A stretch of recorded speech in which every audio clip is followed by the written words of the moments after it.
When chemical engineers first organized themselves, or I should say production chemists first organized themselves, the way they tried to give themselves more of an air of authority to manufacturers was they created the American Institute of Chemical Engineers in 1908, and they made it a very elite organization.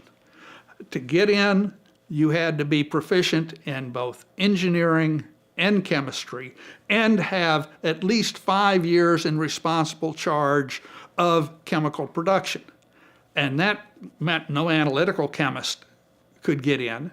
It meant that probably only around 5 to 10% of all those that had chemical degrees could qualify.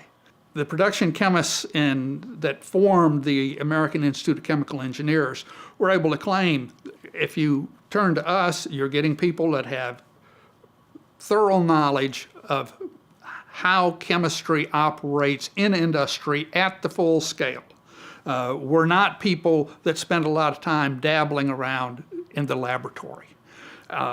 Those people don't understand how to design chemical works, how to run chemical works, insinuating that the typical chemist didn't know how to manage people.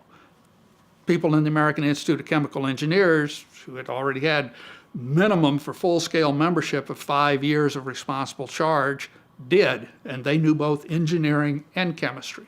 So their first attempt to sort of distinguish chemical engineering was to make membership in their professional organization very hard to get into. The problem was how do you go on from there? You know, you claim this new area.